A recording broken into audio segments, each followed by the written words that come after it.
Friend, नमस्ते। Welcome to my channel. आज मैं आप लोगों का फिर से स्वागत करता हूँ तहे दिल से। हेलो फ्रेंड, नमस्ते, वेलकम टू माय चैनल। आइए, स्वागत है आपका मेरे चैनल पर। आज फिर से मैं लेकर के आया हूँ आप लोगों के लिए एक नया टॉपिक। और न्यू टॉपिक क्या है? एलसीएम और एचसीएफ कैसे ज्ञात करें। आज हम सीखेंगे कि एचसीएफ और एलसीएम कैसे ज्ञात किया जाता है। सिंपल तरीके से समझाऊंगा बिल्कुल, और बिल्कुल आसान है ना। बिल्कुल आसान, सरल और शुद्ध भाषा के अंदर मैं आप लोगों को बताऊंगा कि एचसीएफ और एलसीएम कैसे ज्ञात करें। ठीक है, देखो एचसीएफ और एलसीएम, जो एचसीएफ होता है शॉर्ट फॉर्म होती है, इसको हिंदी में बोलते हैं महत्तम समापवर्ती, और एलसीएम को बोलते हैं लघुत्तम समापवर्ती। ठीक है, जो एलसीएम है, जब हम भिन्न वाली जोड़ करते हैं ना, तब हम बोलते हैं कि एलसीएम लेना पड़ेगा, बोलते हैं ना, तो वही एलसीएम है ये, है ना। वो एलसीएम कैसे लेते हैं वो सीखेंगे हम। How to find out HCF और एलसीएम। एलसीएम सबसे पहले क्या सीखेंगे? एलसीएम। देखो एलसीएम अलग है, एचसीएफ अलग है, तो सबसे पहले क्या सीखेंगे? एलसीएम। एलसीएम के लिए एक मोस्ट इंपॉर्टेंट बात क्या है जो कोई नहीं बताता? सबसे मोस्ट इंपॉर्टेंट बात क्या है? लघुत्तम समापवर्ती निकालने के लिए हमेशा कम से कम दो संख्याएं होना जरूरी है। तो एलसीएम निकालने के लिए कम से कम कितनी संख्या होना जरूरी है? दो संख्याएं। क्यों है? आइए देखते हैं। देखो, आपको कभी भी क्वेश्चन के अंदर ऐसे नहीं बोल सकता कि 15 का एलसीएम ज्ञात करो, ऐसे ज्ञात करो, ऐसे एग्जाम में कभी नहीं आएगा। क्यों? क्योंकि ये पॉसिबल ही नहीं है कि हम एक संख्या का एलसीएम ज्ञात करें। हमेशा एलसीएम ज्ञात करने के लिए दो संख्याएं का होना ज़रूरी है। दो संख्याएं वो इस संसार की कोई भी हो सकती है, जैसे 15 16 हो सकती है, 18 20 हो सकती है, कुछ भी हो सकती है, पर दो संख्याएं होना ज़रूरी है। एक संख्या का एलसीएम ज्ञात करना पॉसिबल नहीं है। ठीक है, मान लो दो संख्याएं 18 और 36 का एलसीएम हमें निकालना है। तो देखो कैसे निकालते हैं। देखो 18 और 36 का एलसीएम ज्ञात करने के लिए हमें क्या करना पड़ेगा? अभाज्य गुणनखंड विधि प्रयोग में लेंगे। अभाज्य गुणनखंड विधि के अनुसार सबसे पहले क्या करेंगे? 18 का अभाज्य गुणनखंड करेंगे। अभाज्य गुणनखंड कैसे करते हैं वो मैंने पहले वाले वीडियो में बता दिया है कि अभाज्य गुणनखंड कैसे करते हैं, आप जा करके देख सकते हो। 18 का अभाज्य गुणनखंड करने के लिए क्या करेंगे? इसमें भाग देना पड़ता है। और भाग कैसे देंगे? भाग हम देंगे ऐसे किसी भी संख्या का भाग थोड़ी देंगे कि जैसे मर्जी आया तो 3 का भाग दे दिया, 4 का दे दिया, ऐसे नहीं। तो ऐसे किसी भी संख्या का भाग थोड़ी दे सकते हैं कि जैसे 5 का दे दिया, 3 का दे दिया, ऐसे नहीं यार, बड़ी कनी नहीं होनी है।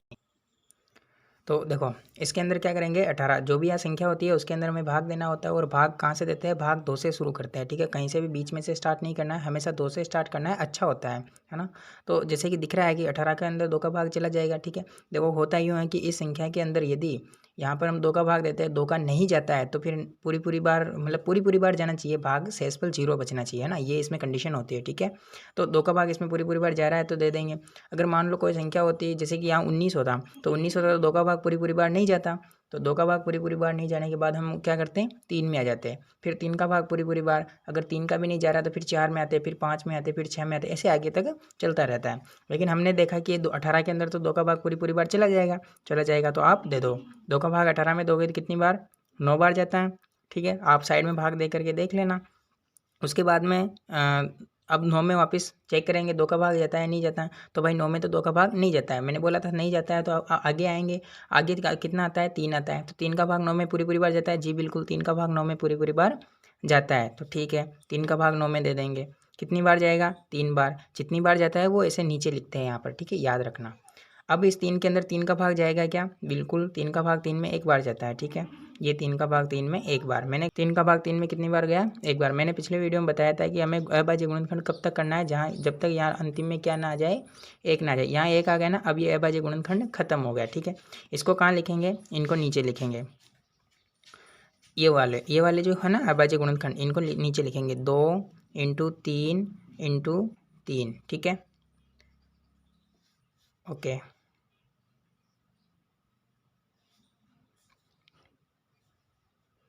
18 का अभाज्य गुणनखंड खत्म हो गए। ठीक है, अब इसके बाद में करेंगे 36 के अभाज्य गुणनखंड। ये मैं यहाँ कर लेता हूँ। ठीक है, ये रहे 36 के अभाज्य गुणनखंड।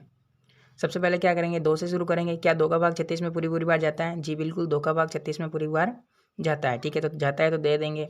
2 का भाग 36 में पूरी पूरी बार कितनी बार जाएगा? 18 बार। ठीक है, आप भाग साइड में देख करके देख सकते हो कि 18 बार जाएगा, 20 बार जाएगा, वो आप चेक कर लेना। ठीक है, अब देखो 18 के अंदर वापस 2 से ही देंगे शुरू, तो 2 से ही करना है, मैंने कहा था। तो 2 का भाग 18 में पूरी पूरी बार जी बिल्कुल जाता है। कितनी बार? 9 बार। ठीक है, अब 2 का भाग 9 में जाता है क्या? नहीं जाता है। तो 3 में आएंगे भाई, 2 का नहीं जाता, 3 में आएंगे तो 3 का जाता है। जी बिल्कुल 3 का जाता है। तो दे दो कितनी बार? 3 बार।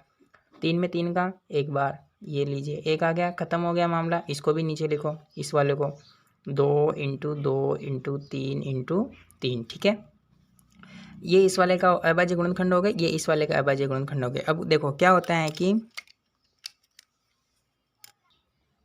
एलसीएम ज्ञात करने के लिए क्या होता है, एलसीएम ज्ञात करने के लिए जो ये अभाज्य गुणनखंड होते हैं ना, इधर वाला और इधर वाला, हमें 2 अभाज्य गुणनखंड प्राप्त होंगे।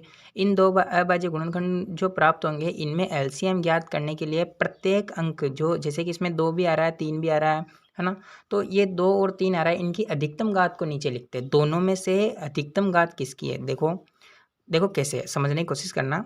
इसके अंदर ये 2 है, इस वाले में 2 कितनी बार आया? सिर्फ 2 कितनी बार आया? 1 बार। 2 कितनी बार आया? 1 बार, मतलब 2 की घात 1।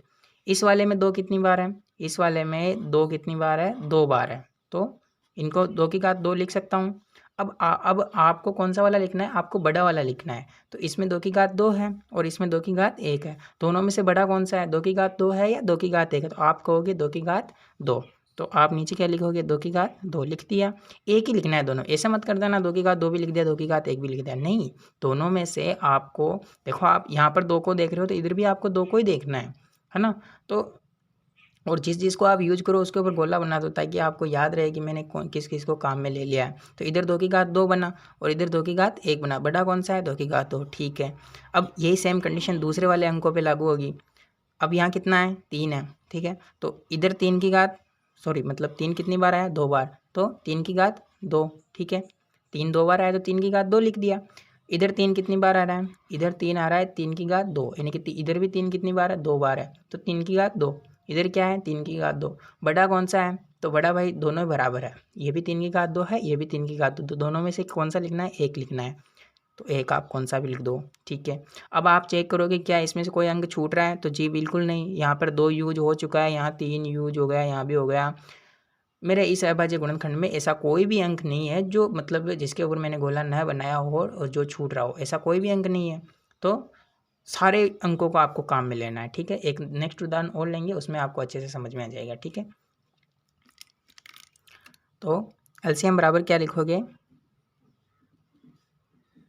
2 की घात 2 को मैं 2 इंटू 2 और 3 की घात 2 को 3 इंटू 3 लिख सकते हैं भाई। 2 की घात 2 मतलब 2 कितनी बार? 2 बार, और 3 की घात 2 मतलब 3 कितनी बार?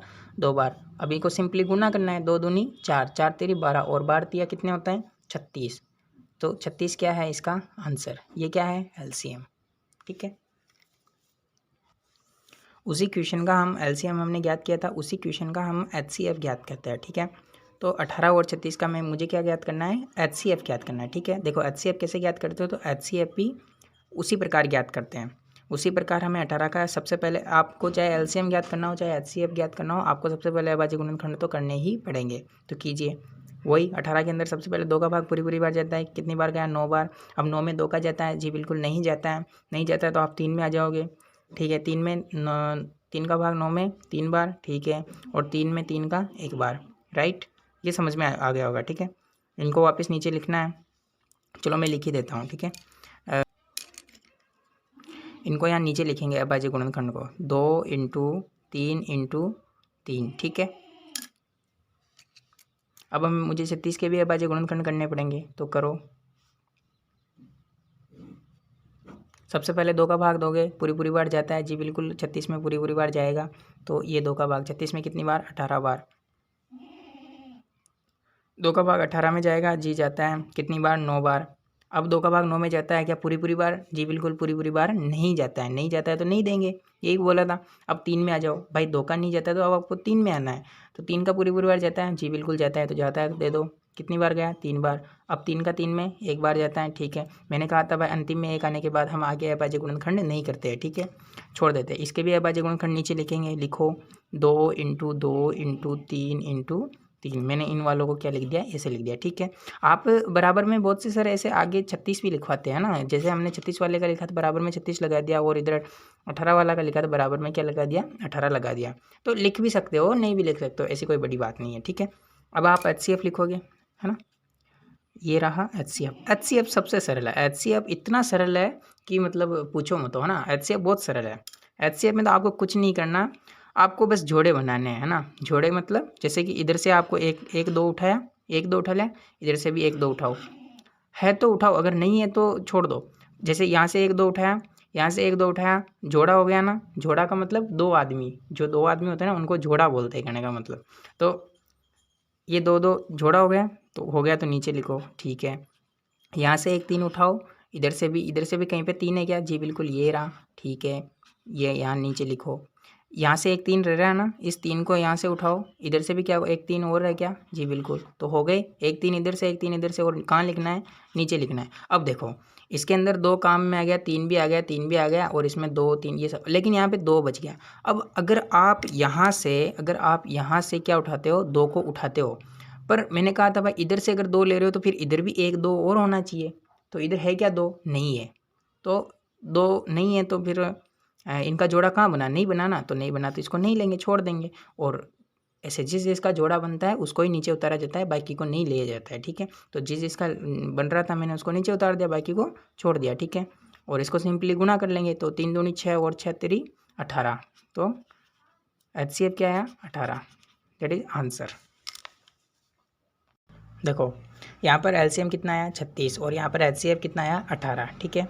तो ये जो LCM और जो HCF आया ना, और ये जो 2 संख्या है ना, 18 और 36, 18 और 36 का ही हमने LCM ज्ञात किया, और 18 और 36 का ही हमने HCF ज्ञात किया।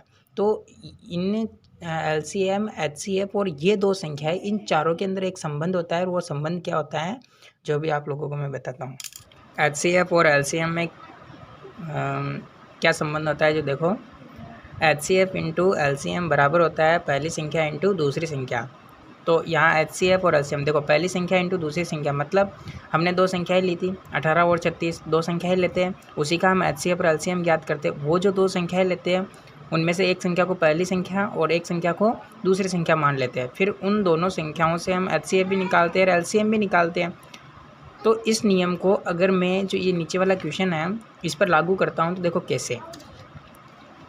HCF हमने निकाला था, कितना आया था HCF, ये रहा HCF, ये रहा HCF, कितना है 18, ठीक है। और LCM कितना है 36, तो HCF आया था 18 और LCM कितना आया था 36, ठीक है। ये बराबर होना चाहिए किसके, जो जिस संख्याओं का हमने HCF और LCM ज्ञात किया है। तो हमने HCF और LCM किसका ज्ञात किया है, 18 और 36 का LCM ज्ञात किया है। तो किसी भी एक संख्या को मतलब पहली संख्या मान लो और दूसरी को दूसरी मान लो, तो 18 36, तो ये बोल रहा है कि ये बराबर होता है, तो बिल्कुल ये सही बात है, बराबर होता है।